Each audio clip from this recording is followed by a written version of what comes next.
ሃሌሉያ እስቲ ለዚህ ጸጋ ክብርን እንስጥ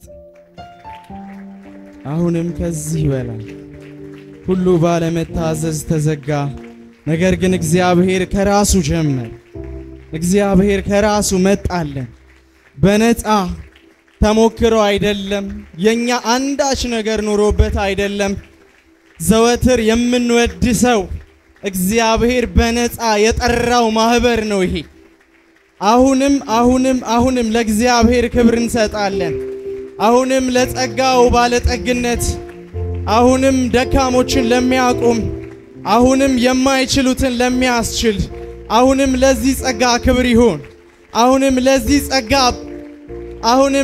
ጸጋ ለዚህ ውድ ጸጋ እግዚአብሔር ከዘመናት በፊት ላሰበው በክርስቶስ ኢየሱስ በኩል ለገለጠው ለዚህ ጸጋ ለዘላለም ክብር ይሁን አሁንም እልልታ ያላችሁ ለእግዚአብሔር አድርሱ ጭብጨባ ያላችሁ ለእግዚአብሔር አድርሱ ለዚህ ጸጋ ክብር ይሁን መንደረኞችን ለጠራ መንገደኞችን ላስገባ የማይችሉትን ለጠራ ልባቸው የተሰበረውን ለጠገነ ለእግዚአብሔር አብ ለታዘዘውም ለልጁ ላጽናናንም ለመንፈስ ቅዱስ ክብር ከዚህ በላይ ይሁን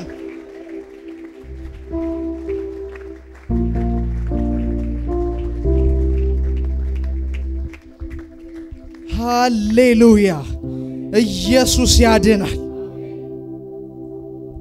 መጽሐፍ ቅዱሳችንን እናወጣለን ሃሌሉያ እግዚአብሔር እንዴት ያለ ቸር አምላክ ነው ገለጠው ጸጋውን ሃሌሉያ ሁለተኛ ጢሞቴዎስ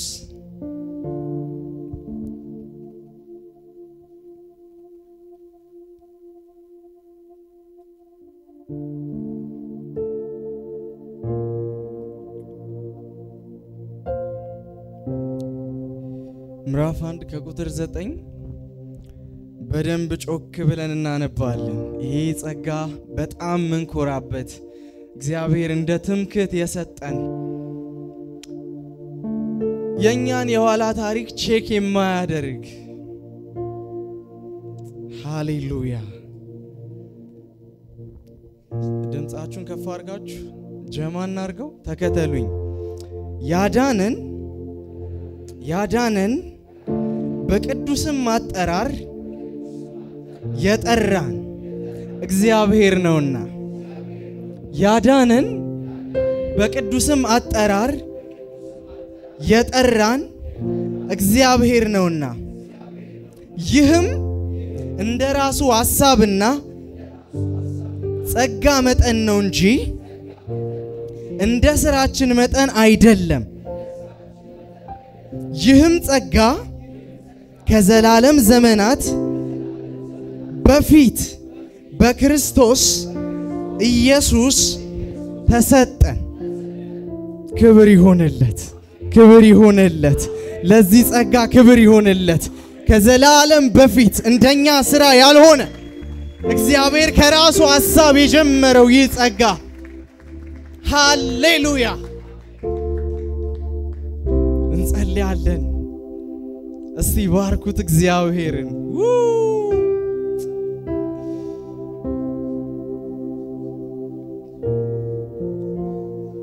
መንገደኛ ንጉስ ቤት ገባ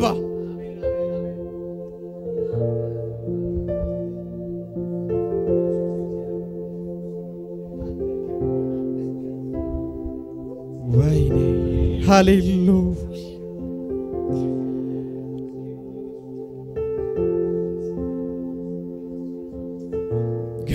እግዚአብሔር ገለጠው አትችልም ብሎ አልተወም ችላለው ብሎ ቀጠለ እኔ አለው ብሎ ቀጠለ በነፃ ብሎ ቀጠለ ሃሌሉያ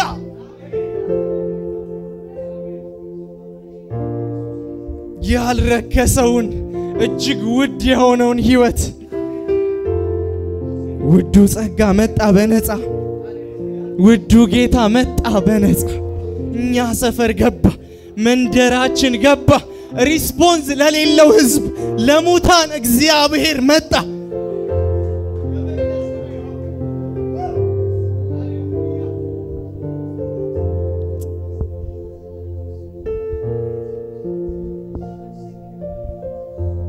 የጸጋው ባለጠግነት ይገለጥ ዘንድ እግዚአብሔር እንደ ሰው ጥበበኞች የሆኑ ብዙዎችን አልጠራም፣ ኃያላንን አልጠራም፣ ባለጠጎችን አልጠራም፣ ባለአባቶችን አልጠራም። ነገር ግን በስብከት ሞኝነት ለምናምን ለኛ የእግዚአብሔር ኃይል ለማዳን ነው። ሃሌሉያ! ኢየሱስ ያድናል።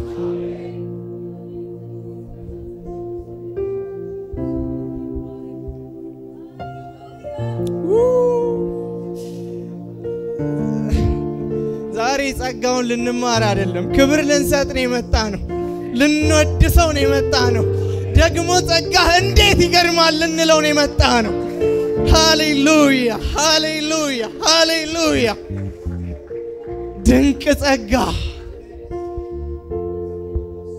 ማዳሌቫኒዮስ ዳላባራዲላ ቬና ጃዲያኮስ በሄደቬኔ ብሬዴሌቮኖስ አማዲያላቦስ ኦ ጽድቅን ተናጋሪዎች ሆኑ፣ አንደበታቸው የረከሱ በኃጢአተኝነት የሚመላለሱ የእግዚአብሔር ጽድቆች ተባሉ። ምን ይባላል ይሄ? የእግዚአብሔር ጸጋ እንጂ ነፃ ስጦታ እንጂ። ኦ ሃሌሉያ ኦ ሃሌሉያ ኦ ሃሌሉያ! ሰማይ ዙፋኑ ምድር የእግሩ መረገጫ የሆነች ጌታ ምትሰሩልኝ ቤት ምን አይነት ነው ያለ ጌታ ልቡ ወደ ተሰበረ ተመለከተ፣ ወደ ማይችል ሰው ተመለከተ።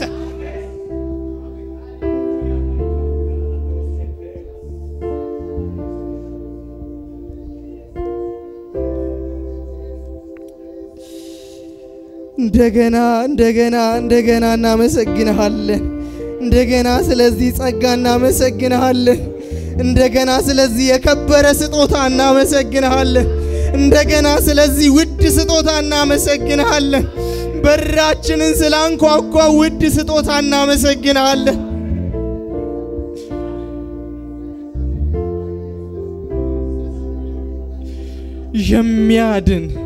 የሚያድን የሚታደግ ኦ ሃሌሉያ ኦ ሃሌሉያ!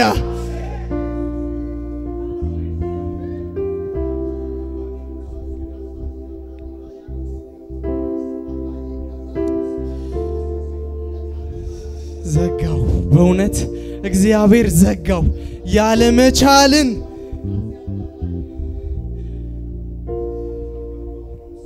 ዘጋው። አይታዘዙም ብሎ ጨረሰ። የሞከሩትን ባለ ሕጎች፣ የተገረዙትን፣ ኪዳን ያላቸውን፣ ደግሞ ህሊና ብቻ የተሰጣቸውን አዛብ ተብለው የእግዚአብሔር ጠላት የሆኑትን ሁሉን በአንድነት ሰበሰበና አይታዘዙም ብሎ ዘጋው።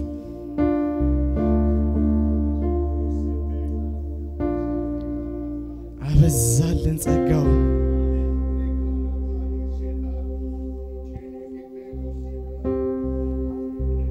ይሄ ነው ክርስትና፣ ይሄ ነው ጣዕሙ፣ ይሄ ነው ለየት ያደረገው።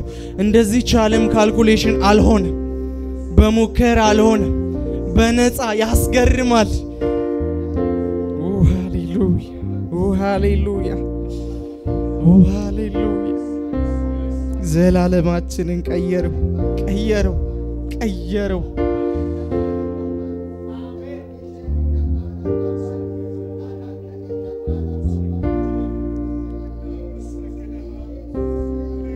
ይህም እንደ ራሱ ሐሳብና ጸጋ መጠን ነው እንጂ እንደ ስራችን መጠን አይደለም። ይህም ጸጋ ከዘላለም ዘመናት በፊት በክርስቶስ ኢየሱስ ተሰጠ። አቤቱ እግዚአብሔር ሆይ እናመሰግንሃለን። ስለፈሰሰልን ጸጋ እናመሰግንሃለን። ስላዳንን ደግሞ ስለሚያስኖረን ጸጋ እንባርክሃለን። ዛሬ ደግሞ ዘወር ብለን የመጣንበትን እንድንመለከት የጸጋን ኃይል የጸጋን አቅም አይተን ደግሞ እንድናመሰግን እድል ስለሰጠን እናመሰግናለን። ክብር ይሁንልህ። አጨብጭበን ለእግዚአብሔር እንቀመጣለን።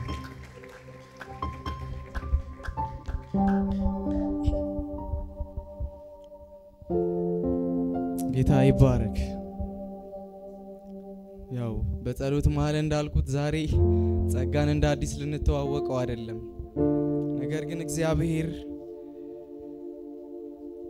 እንዴት ያለ ታላቅ ፍቅሩን በጸጋው በኩል እንደሰጠን ተመልክተን እግዚአብሔርን እንድናመሰግን ምናልባት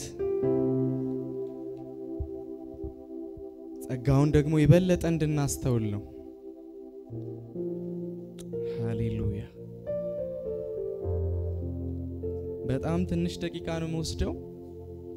ቀጥሎ አምልኮ ስለምንቀጥል የሚያድን ጸጋ በሚል ሐሳብ የእግዚአብሔርን ቃል እንካፈላለን። የሚያድን ጸጋ ያው የእግዚአብሔርን ጸጋ ስናነሳ ከጸሎት ታይም ጀምሮ ያስተዋልኩኝ ነበር። ብዙዎቻችን የቲቶን መልእክት ምዕራፍ 2 ቁጥር 11ን አንስተን ነበርና አሁንም እዛ ላይ ተመስርተን ነው እንደ ፓኬጅ ስለማየው ነው። ስለሚያድንም ስለሚያስኖርም ጸጋ ያ ክፍል በግልጽ ይናገራልና ሁለት ሐሳብ ብቻ ነው የምናየው። የሚያድን ከዛ ደግሞ የሚያስኖር የእግዚአብሔር ጸጋ። ብዙ ዲፕ አልገባም፣ ግን የሆነ ጥቅስ እየሰበሰብኩኝ ስለ እግዚአብሔር ጸጋ የሆነ ሶፊስቲኬትድ የሆነ ነገር ለመናገር አይደለም፣ ግን ከኖርኳት እኔ በራሴ ህይወት ካየሁት ኤክስፒሪየንስ ካረኩት እግዚአብሔር ጸጋ በትንሹ ነው የምናየው። እንዲያው ጸጋ ላቲኑ ግራሺያ፣ ግሪኩ ደግሞ ካሪስ ይለዋል። ኢትዮጵያውያኑ ደግሞ ጸጋ እንለዋለን። ጸጋ ምንድነው ቢባል ሁላችንም ስጦታ ነው፣ ነፃ ስጦታ ነው፣ ምንም ያልተሰራበት ደግሞ ለማይገባው ሰው የተሰጠ ነው የሚል ትርጓሜን እንሰጣዋለን። ትክክል ነው። ግን የተለያዩ ጸጋዎች ስላሉ እንደኛ ኮንሰፕት የተፈጥሮ ጸጋ፣ የዝናብ፣ የአየር የተለያዩ ጸጋዎች አሉ እንላለን። ይሄኛው ጸጋ ግን የሚያድን ጸጋ ነው። ምድረኞችን መሬት ላይ የሚተረማመሱትን ኢሳይያስ እንደሚለው ተቅበዝብዘው የጠፉትን ወደ እግዚአብሔር ቀኝ የሚመልስ የሚያድን ጸጋ ነው። ይሄ ጸጋ ለድነት የሚሆን ጸጋ እግዚአብሔር ገለጠ። መጽሐፍ እንደዚያ ነው የሚለን አይደል? ያሁን የሁለተኛ ጢሞቴዎስ ምዕራፍ 1 ቁጥር 9 ላይ በክርስቶስ ኢየሱስ ገለጠው ነው የሚለው። ከዘላለም ዘመን በፊት አስቦ የነበረውን እግዚአብሔር ለሰው ልጆች አቅዶ የነበረውን ይሄን ጸጋ ገለጠው ነው የሚለው። ሰው ጸጋ ተፈጥሮ አይደለም ማለት ነው። ጸጋ እግዚአብሔር ገልጦት ነው የሚያድን ስለሆነ ማለት ነው። የሆነ ጊዜ እግዚአብሔር ክሬት ያደረገው ነገር አይደለም። በክርስቶስ ኢየሱስ ሆኖ እኛን የታደገ ኃይል የእግዚአብሔር ጸጋ። ስለዚህ ጸጋ ሲሟገቱ እነ ማርቲን ሉተር ሶላ ግራሺያ ብለው የተነሱበት ያ ሰዓት ሳስበው በጣም ነው ውስጤን በቃ የሚያነሳሳው፣ እግዚአብሔርን እንድባርከው የሚያደርገኝ በጸጋ ብቻ።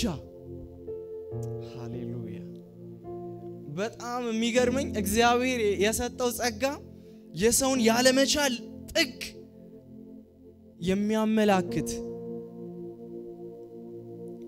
ብቻ ልንለው የሚገባ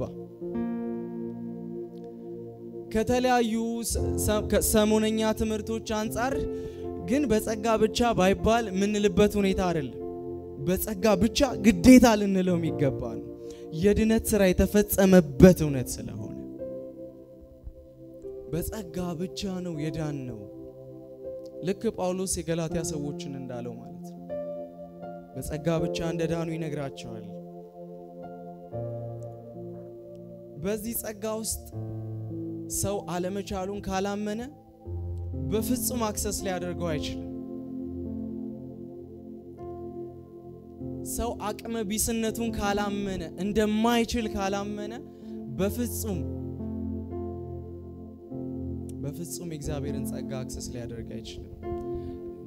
እግዚአብሔር የገለጠው ጸጋ ላይ የማዳን ስራው ላይ የኛ ስራ ምን ያክል ነው? የኛ ተሳትፎ ምን ያክል ነው? 50%? 0%? ምን ያክል ነው ለሚለው ጥያቄ መልሱ ምኑ ነው? እግዚአብሔር የገለጠው ጸጋ ላይ ምኑ ነው የኛ ተሳትፎ? ትንሽ እንዳናንገራግር እንኳን የሚያደርግ ጸጋ አንዳችም ወደ ኋላ አንዳችም በእግዚአብሔር ፊት የሆነ ነገር ለማሳየት ጥረት እንዳናደርግ የሰውን ስራ ሁሉ ዋግ እንደመታው እህል የሚበትን የእግዚአብሔርን ልዕለ ኃያልነት ብቻ የሚያሳይ እኛን የማዳን እኛን የመታደግ ስራ ውስጥ እግዚአብሔር ብቻ እንደተሳተፈበት የሚገልጥ በራሱ ምሉእ የሆነ ጸጋ እግዚአብሔር ገልጦልናል። የኛን ያለ መቻል ጥግ ሊያሳየን ባለፈው ስንማር ነበር አይደል? የመጽሐፉን ኢየሱስ ስንማር እኛ አዛብ የሆንን ደግሞ በደንብ ልናስበው የሚገባን ይሄ ጸጋ አለ። ምክንያቱም ኪዳን የሌለን በተገረዙ ያልተገረዙ የተባልን የተስፋው ቃል እኛ ጋር ያልነበረ ሕግ ታቦት መመረጥ እኛ ጋር ያልነበረ እንዲያው በጸጋው ይላል መጽሐፍ።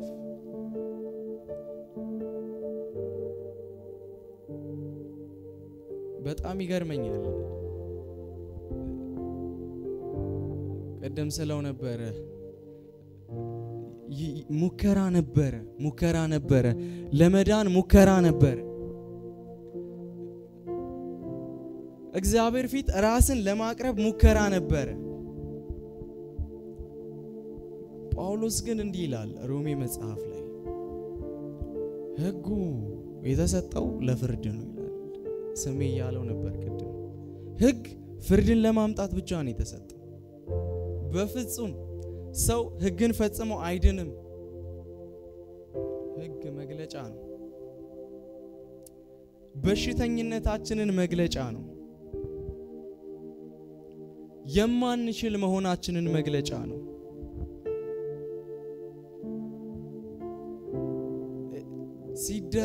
ሲደራረብ ከጥንት የሰው አለመቻል ሲቀጥል አሁንም ሲቀጥል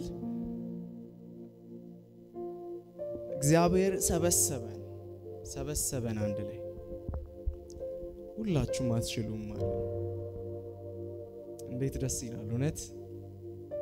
በተለይኛ አዛቦች ሁላችሁ አትችሉም፣ ሁላችሁም አትታዘዙኝም ማለት እግዚአብሔር ሁሉን ባለመታዘዝ ዘጋው።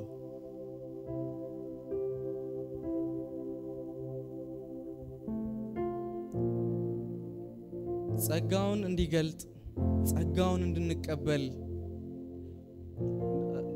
እዚህ የተሰበሰበን ይሄ ማህበር እንዳለ ደካማነቱን ያመነ ነው። ይሄንን ልንገነዘብ ይገባል። እዚህ ያለን እያንዳንዳችን አለመቻላችንን ያመንነን። እስቲ ያዙት አጠገባችሁ ያለውን ሰው አንተ ሞኝ በሉት። አንተ ሞኝ ባትሆን ጉድ ፈልቶ ነበር። ምክንያቱም እግዚአብሔር የዓለምን ሞኝን ይመረጥ።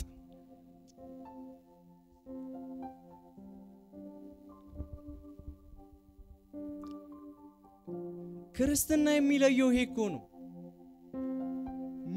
ሞኝ ነው የሚድነው ነው የሚለው ዋይዚ በቀጥታ በስብከት ሞኝነት የምናምነን ኢየሱስ ያድናል። መለስ ብዬ ለማየት እየሞከርኩ ነበር። ቀደም ፕሮግራሞቹን በደንብ ለማስተዋል እየሞከርኩ ነበር ከኔ ዝግጅት ጋርና ናቲሻም በጽሁፎቹ ላይ ያለው ነበር እግዚአብሔር በብሉይ ኪዳን ዝም ብሎ እንደው አዲስ ኪዳን ላይ እንዲህ ብሎ ያስደነገጠን ሰርፕራይዝ አይደለም። በብሉይ ኪዳን ሲያሳየን ነበር የሰውን አለመቻል ያጎላ የሱን አመራረጥ ያሳየ የሰው ምንም ነገር የሌለበት ውስጥ እግዚአብሔር ሲራመድ እግዚአብሔር ወክ ሲያደርግ ብሉይ ኪዳን መጽሐፍ ላይ የአዲሱ ኪዳን ጸጋ ወይ ደግሞ አሁን ይያልን ያለነው የሚያድን ጸጋ እየተገለጠ ነበር። የኢየሱስ ክርስቶስን የትውልድ ሐረግ ብንመለከት እኔ እደነቃለሁ። በእውነት ነው የምላችሁ። ጸጋ ስለሆነ ነው ደስ ያለኝ ነው መሰብከው። የማይችሉትን የሚያስችል ስለሆነ ማለት ነው። እግዚአብሔር አብርሃም ጋር መጣ። አብርሃም አለው። አቤት አለ። በቃ አይገርምም? አቤት አለው። ጀመሩ እግዚአብሔር ጋር ጉዞ። አብርሃም የጣዖት አምላኪ ቤተሰብ ነው። ኢቭን የማይታይ አምላክ ምን እንደሆነ አያውቅም። አምላክ ምንድነው? ስግደት የሚገባው ነገር ምንድነው ላንተ ቢባል አብርሃም ወይ ደግሞ ከሆኑ ነገሮች የሚያድንህ ምንድነው ቢባል እቤቱ ያሉት የአባቱ ጣዖታቶች የዘሩ ጣዖቶች ናቸው። የማይታይ አምላክ ግን እግዚአብሔር አብርሃም ጋር መጣ። አቤት ብሎ አብርሃም ቀጠለ። እስራኤልን ኢየሱስ እንዲህ ይላቸዋል አይደል? አብርሃም አባት አለን እንደምትሉት እንዳይመስላችሁ። ይሄን ቃል ያለው ባይዘው አብርሃምን ለማቃለል አይደለም። እነሱ ግን በአብርሃም አባትነት ውስጥ የሚያገኙት ነገር እንዳለ ስለሚያስቡ ነው። የተለዩ እንደሆኑ ስለሚያስቡ ነው። ጳውሎስ ደግሞ መልሶ እንዲህ ይለናል፣ በእምነት የቀደመ አብርሃም ከመገረዙ በፊት እግዚአብሔር እንደሚያድን አምኖ ነበርና በእምነት ደግሞ የአብርሃም ልጆች እኛ አምነን ይለናል። ስለዚህ አብርሃም አባት አለን እንደምትሉት እንዳይመስላችሁ ያለው ስለ ስራ ነው እንጂ ስለ እምነቱ አልነበረ። አብርሃም ጋር እንዲመጣ ይስሐቅ ጋር ቀጠለ። ያዕቆብ እኔ በጣም ነው የሚገርመኝ። ያዕቆብ ጋር እግዚአብሔር የሄደበት አካሄድ የቀጠለው በያዕቆብ ነው አይደል? እግዚአብሔር አብርሃም ጋር የገባውን ኪዳን ይስሐቅ ጋር፣ ያዕቆብ ጋር፣ ይሁዳ ጋር እያለ ነው የቀጠለው እና በዚህ ውስጥ እንዳለ የክርስቶስ ዘር ውስጥ ያሉ ማቴዎስ ምዕራፍ 1 ብትመለከቱ አቅም የሌላቸው ደካሞች ናቸው። እያንዳንዱ ሰዎች የማይችሉ ናቸው፣ አቅም የሌላቸው። ያዕቆብም የሚመረጥ ሰው አይደለም። የኛን ታሪክ ነው ማወራው፣ የኛን የራሳችን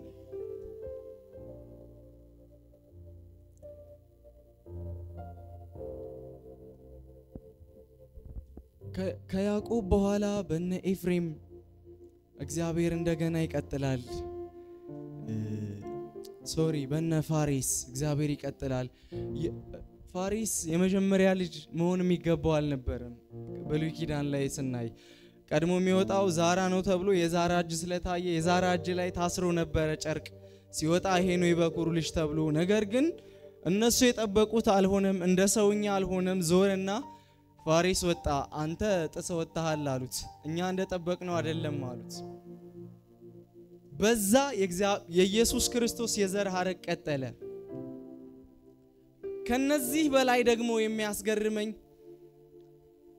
ይሁዳ ፋሪስን የወለደበት አወላለድ፣ ፋሪስ ያመንዝራ ልጅ ነው። እግዚአብሔር የማይተባበረው ጉዳይ ማለት ነው። የይሁዳ ሶስቱ ልጆች የመጀመሪያው ትዕማርን አገባ። ከዚያ በኋላ ተቀሰፈ። ቀጣዩም የወንድሙን ዘር ሊተካ ገባ፣ ተቀሰፈ። ሶስተኛውን ይሁዳ ፈራና አስቀረው። ነገር ግን ይቺ ትዕማር የመበለትነት ልብሷን ለብሳ ጠበቀች። የኢየሱስ ክርስቶስ የትውልድ ሐረግ በይሁዳ እንደሚቀጥል እናውቃለን። ግን የይሁዳ ልጅ ፋሪስ የመጣው ይሁዳ ሲያመነዝር ነው። አይመስልም?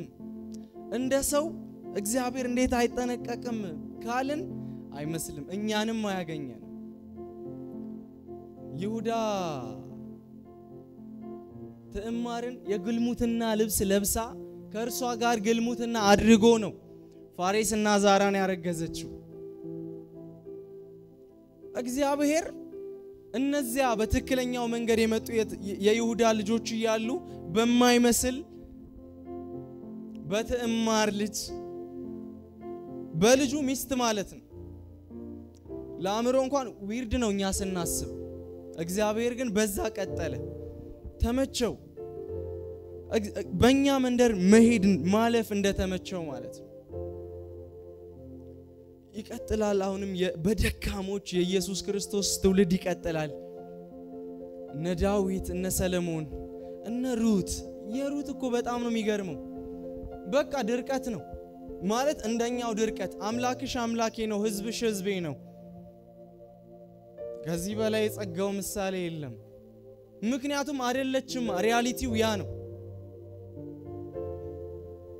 እግዚአብሔር ግን ቀጠለ በሷ መጣ ዳዊት ጋር እንኳን እግዚአብሔር ደናውን አይመርጥም ዳዊት ጋር እንኳን እና አቤሴሎምን ሌሎቹን አይመርጥም ዳዊት እነ ዮአብን ለሰልፍ ልኮ ምናቀው ታሪክ በሰገነት ላይ ሲመላለስ የኦሪዮን ሚስት አያት አስጠራት ከእርሷ ጋር ተኛ የዳዊት በመጽሐፍ ምናገኘው ትልቁ ፎልት ትልቁ ስህተት ትልቁ አለመቻል ዳዊት ራሱ ሊሸፍነው ይጣጣር የነበረው ነገር እኛ ራሳችን ምህረትን ስናስብ እንደ ዳዊት የምንልለት ቤርሳቤ ጋር ተኛ ኦሪዮን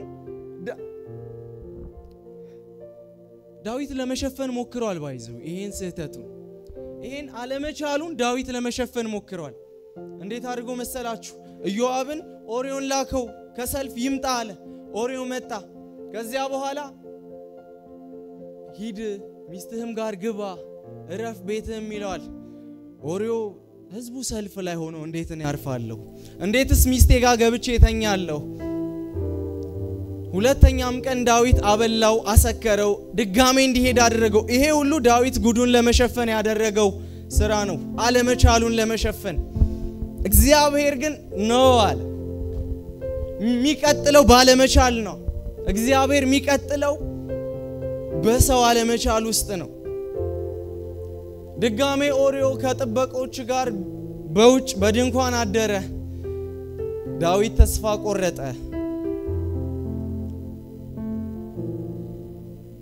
ዮአብን ኦሪዮን በሰልፍ በጣም ባለበት ስፍራ ላይ እንዲሰለፍና ሰልፉ በበረታ ጊዜ ወደ ኋላ ሸሽቶ ኦሪዮ እንዲሞት እንዲያደርግ በኦሪዮ በራሱ ደብዳቤን ጽፎ ላከለት ዮአብም አሰለፈው ኦሪዮም ሞተ የዳዊት ስንፍና ሳይሸፈን ቀረ የዳዊት አለመቻል ሳይሸፈን ቀረ ቤርሳቤም አረገዘች የተወለደው ሰውዬ ሰለሞን ነው የኢየሱስ ክርስቶስ የትውልድ ሐረግ የቀጠለበት እኛ አሁን ምን እንደነቅበት ሰለሞን የምንዝርና ልጅ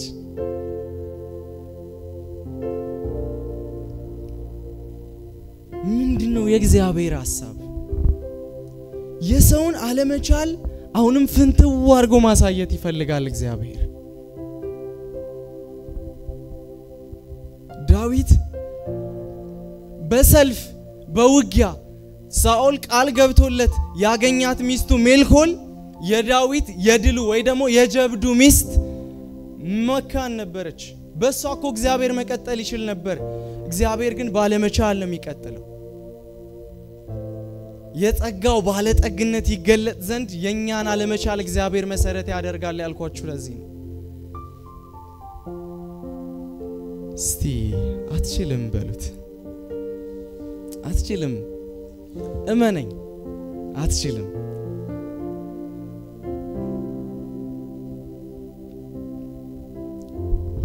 ሃሌሉያ እግዚአብሔር እንዴት ደካሞችን ይሰበሰው በእውነት የኛ ታሪክ ነው ይሄ የኛ ታሪክ ነው ቀጠለ በነ ኦዚያ በነ አሶን በነ ኢኮንያን እግዚአብሔር ቀጠለ በማይችሉ በደካሞች ቀጠለ ጨርሶ ማርያም ጋር መጣና ጸጋ ይበዛልሽ ብሎ ገባ የማትሺ ማለት ነው ባይዝቢ ጸጋ ይበዛልሽ የማትሺ ማለት ነው ለወዳጆቻችን ስል እንዶ ማርያም የሆነ ችሎታዋን መጽሐፍ ቢገልጥሩ ነበር እኔ ምረዳው ግን እንዴት ያለ ምህረት እንደገነነላት እንዴት ያለ ጸጋ እንደበዛላት መጽሐፍም እንደሚል ማለት ነው። እግዚአብሔር ባለመቻል ቀጠለ፣ የማይችሉትን ሰበሰበ። ኢየሱስ ያድናል።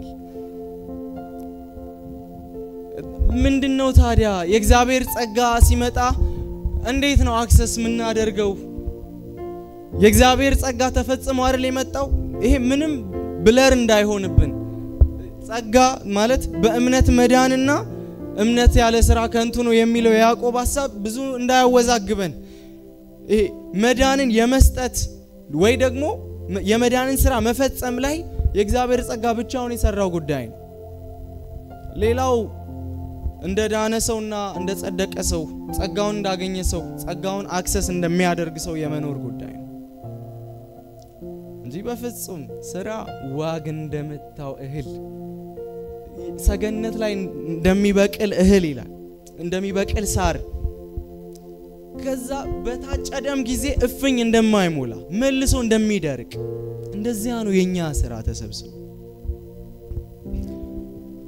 ጳውሎስ እነዚህን ሰዎች ተመልክቷቸዋል በእርግጠኝነት። ጸጋውን ሲቀበሉ ምን አለ መሰላችሁ ጳውሎስ?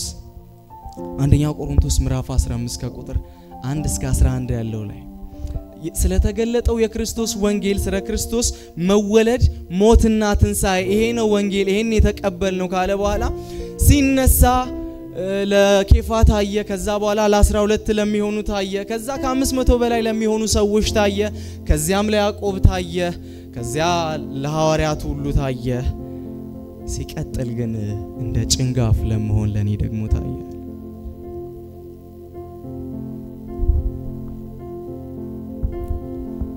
ነገሩ እንዳላልፍ ሰዓት እንደ ጭንጋፍ ለመሆን ለኔ ደግሞ ታየ። ኦ ሃሌሉያ! ኢየሱስ ጌታ ነው። ምን ማለት ነው? እኔ ከሐዋርያት ሁሉ የማንስ ነኝ አለ ጳውሎስ። እንደ ጭንጋፍ ለመሆን ለኔ ነው ደግሞ የተገለጠው ከነሱ ቀጥሎ። ከዚያ ይሄ ጸጋ ግን በእኔ መጥቶ ከንቱ አልሆነም አለ። ከሐዋርያት ሁሉ ይልቅ ግን እኔ ደከምኩኛል። ነገር ግን በእኔ ያለ ጸጋ እንጂ እኔ አይደለሁም። ሃሌሉያ!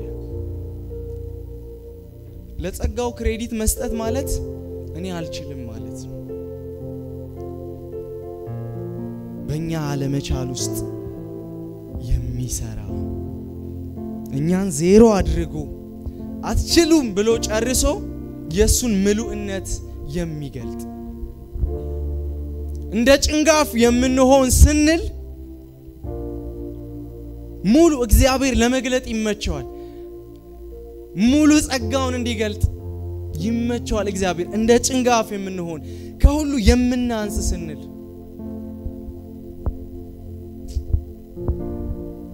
ሰዎችን ሁሉ የሚያድን እግዚአብሔር ጸጋ ተገልጧል። ይሄ ውድ ጸጋ በነፃ ነው። ለማይችሉ አይደል፣ ለደካሞች አይደል፣ ለሞኞች አይደል፣ ግን በነፃ ነው።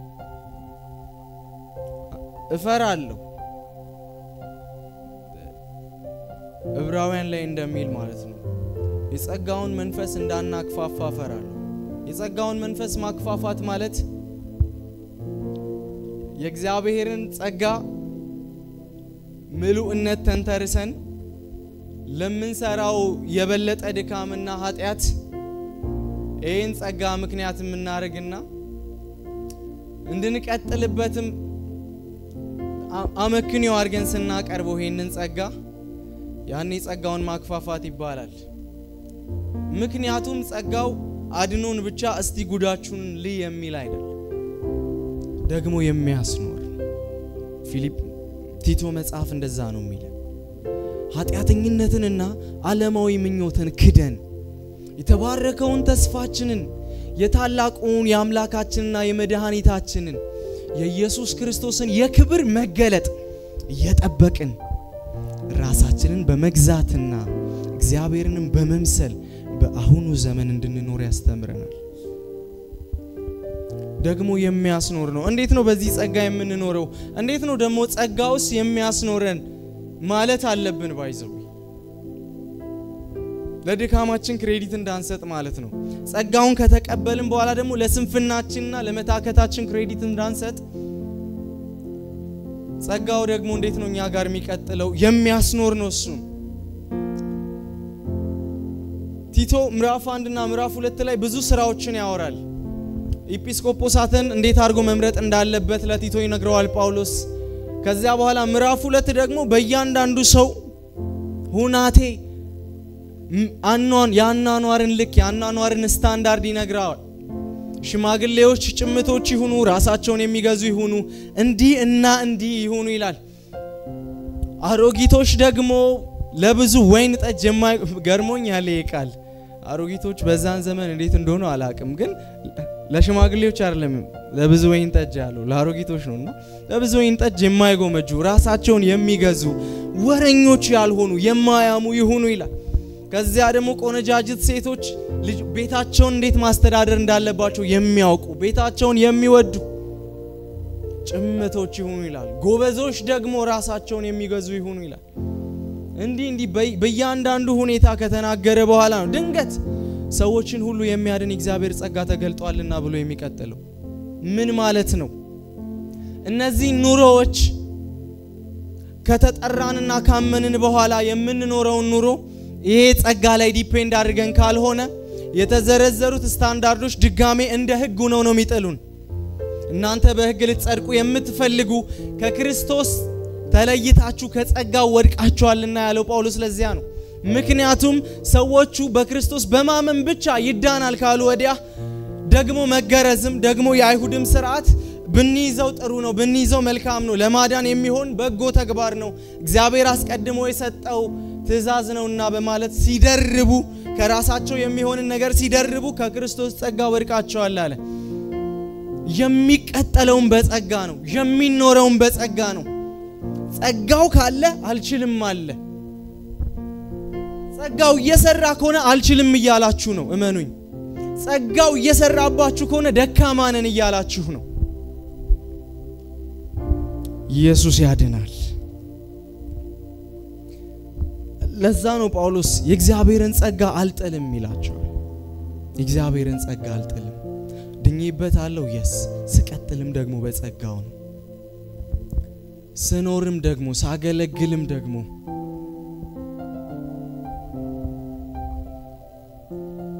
እግዚአብሔርን ጸጋ አልጥልም። ስለ እግዚአብሔር ጸጋ ሳስብ ዕብራውያን መጽሐፍ ምዕራፍ 4 ነው መጨረሻው አካባቢ እንግዲህ ምህረትን እንድንቀበል በሚያስፈልገንም ጊዜ የሚረዳንን ጸጋ እንድናገኝ ወደ ጸጋው ዙፋን በእምነት እንቅረብ ይላል። ይሄ ባይዘዌ ጉብኝት አይደለም፣ የጸጋው ዙፋን የሚጎበኝ ነው ያለን አይደለም። በሚያስፈልገን ጊዜ እንዲያው ሲል ምህረት እንድንቀበል በሚያስፈልገንም ጊዜ ሲል የሆኑ ታይሞች ላይ የሄድን በርከክ ያልን ከጸጋው ዙፋን ጸጋና ምህረትን እየተቀበልን እንነሳለን ማለት አይደለም። መገኛችን እዛ ጋር ይሁን ማለት ነው። የጸጋው ዙፋን መኖሪያችን ይሁን ማለት ነው። ሰው የሚችለው እዛ ጋር ነው። ሰው የሚቆመው እዛ ጋር ነው። ምን ቻሌንጅ ያደረገ በህይወታችን ምን ሞገተን ጌታን ተቀብለን እንደው ጸጋው ብቻውን በቂ ነው እያልን ምን አይነት ልምድ ከበደን? ይሄ የጸጋ ዙፋን ለጉብኝት የሚኬድበት አይደለም። ሰው ሁሉ ጊዜ ከዛ ነው መጀመሪያ ያለበት፣ ከጸጋው ዙፋን። ሃሌሉያ! መቻልን የማድረግ አቅምን ሰው አግኝቶ የሚነሳው ከዚያ ነው። ምንድነው የከበደን?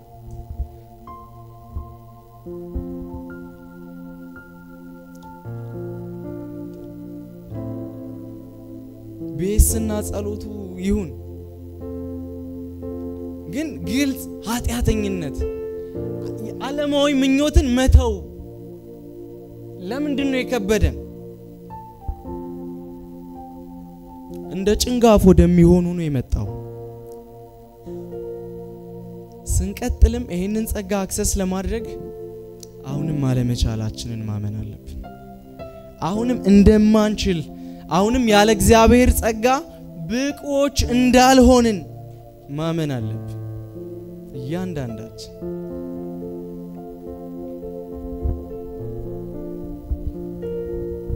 ለትሁታን ግን ጸጋን ይሰጣል አይደል የሚለው አንድ ወንድሜ እንዲህ ሲል ሰምቼው ነበር እግዚአብሔር ዲያብሎስን ብቻ አይደለም የሚቃወመው ትዕቢተኞችንም ነው እግዚአብሔር ትዕቢተኛን ይቃወማል ለትሁታን ግን ጸጋን ይሰጣል ማለት የሆነ ህብረት ውስጥ የሆነ ቲም ውስጥ እንደው የሚጠብር ሰው ይቅርታ ለቃላቴ ምናምን ማለት አይደለም እንደሚችል ለሚያስብ ሰው ነው ከእግዚአብሔር ጋር በአቅሙ መቀጠል እንደሚችል ለሚያስብ ሰው እሱን እግዚአብሔር ይቃወመዋል ባለመቻል ተጠርቶ ሰው በአቅሙ አይቀጥልም ባለማወቅ ተጠርቶ በእውቀቱ አይቀጥልም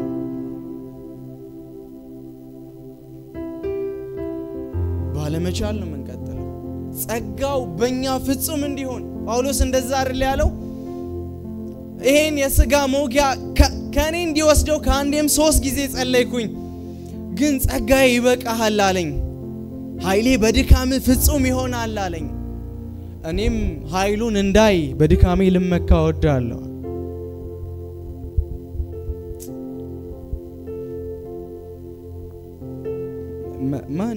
ማንም ኃያል የለም እኛ መካከል ማንም ጎበዝ የለም ቀደም የደካሞች ስብስብ ነው ብለን ነበር አይደል ማንም ብርቱ የለም ማንም የሚችል የለም በድካሙ የተመካ እርሱ ግን ትልቅ ነው ባለመቻሉ የሚመካ እግዚአብሔር እንደዛ አይደል ጸጋውን ይገለጠው ጸጋውን ስናስብ ይሄ በጣም ሊበራልን ያስፈልጋል ባለመቻል የሚሰራ ጸጋ ይሄ ነው ህጉ ይሄ ነው የእግዚአብሔር ህግ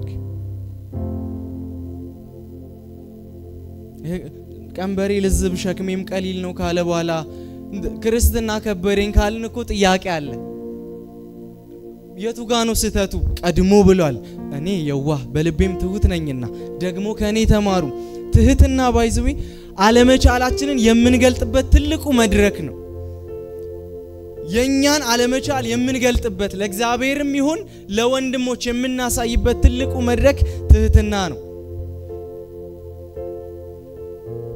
ያለ ልክ ዝቅ አለ ከሞትም ያውም የውርደት ሞት በእንጨት ተንጠለጠለ በዚህም ምክንያት ይላል እግዚአብሔር ያለ ልክ ከፍ አደረገው ለትሁታን ጸጋ ይሰጣል ማለት ይሄ ነው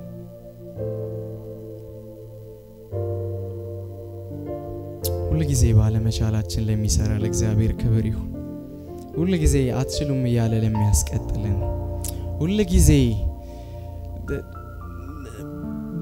ብለን በቃ ጌታ ሆይ ስንል እንደ አዲስ ለሚጀምር ሃሌሉያ ዳዊት ቤት ልስራል ምናምን አለ ከዛ በኋላ ግን እግዚአብሔር አንተ አትሰራልኝም ሲለው ደነገጠ ለካ ማልችለው ነገር አለ ዞር አለ ወዲያው ከዛ ትዛለው ጌታ ሆይ ከረኝነት ስፍራ ወደ ንግስና ያመጣኸኝ ማንኝ ቤቴስ ምንድነው ሁሉ ጊዜ በዚህ ነው መቀጠል ያለብን ዳዊት የሰራው ትልቁ ስተት ያንድ ካም መሸፈኑና በማይመስል ነገር እግዚአብሔር የቀጣው ትልቅ ቅጣት ደግሞ አለ ያስቆጠረ ጊዜ ትዝ ይላችኋል ዳዊት ህዝቡን ያስቆጠረ ጊዜ እንደው ስንት እግረኛ ወታደር ስንት ተዋጊ ስንት ፈረሰኞች አሉኝ ብሎ ያስቆጠረ ጊዜ እግዚአብሔር እኔ በጣም ነው የተገረምኩት መጀመሪያ ሳነበው ይሄ የሚያስቀጣ ነው እንዴ ጌታ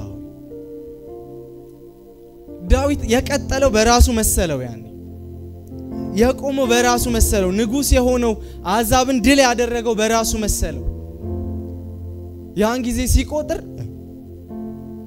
እግዚአብሔር እኮ የሚገርም አምላክ ነው ባለመቻላችን ነው የሚሰራው ለውጊያ እየሄደ ሰው ይቀነስ የሚል እኮ እግዚአብሔር ብቻ ጌዲዮን ጋር ትዝ ይላችኋል ይቀነስ እንዲህ የሚያደርጉትን ቀንስ እያለ ብቻውን ይሰራል እንዲህ ብቻውን በህይወታችን ይግነንልን እኛ ጥፍት ይያልን እሱ ይድመቅልን እኔ ያውኛ አልኖርም ማለት ነገር ግን ክርስቶስ በእኔ ይኖራል ይሄ ነው ጸጋው በእኔ ይኖራል ንቁም በእግሮቻችን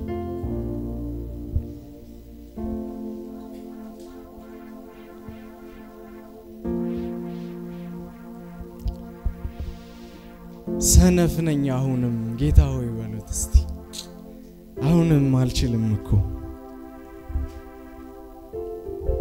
እንደዚህ ዓለም ገዢ በፊት የተመላለስኩኝ ለስጋዬ ምኞት የምኖር ነገር ግን ስለሚለው ቃልህ ጸጋን አፈሰስክልኝና በእምነት ብቻ በነጻ ዳንኩ እንጂ ዛሬም አልችልም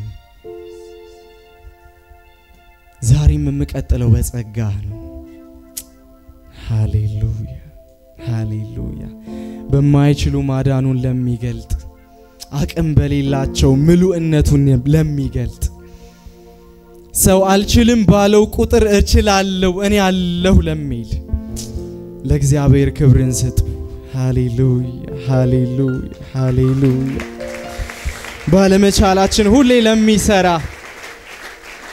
የኛ አለመቻል የርሱ የሥራ ሜዳ ለሆነ ለእግዚአብሔር ጸጋ ክብር ይሁን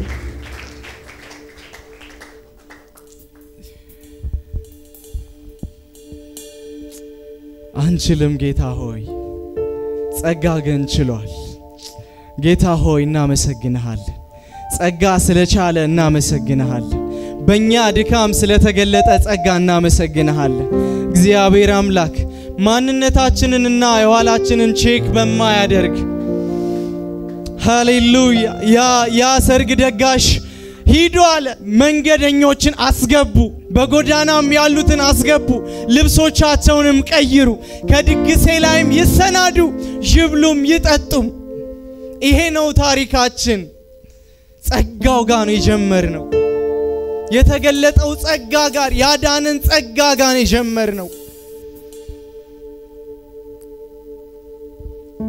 ርካሽ ስላልሆነ በዘመናችን እግዚአብሔር ሆይ እጅግ ውድ ስለሆነ በእኛ ዘመን ኃይሉ ስላልቀነሰ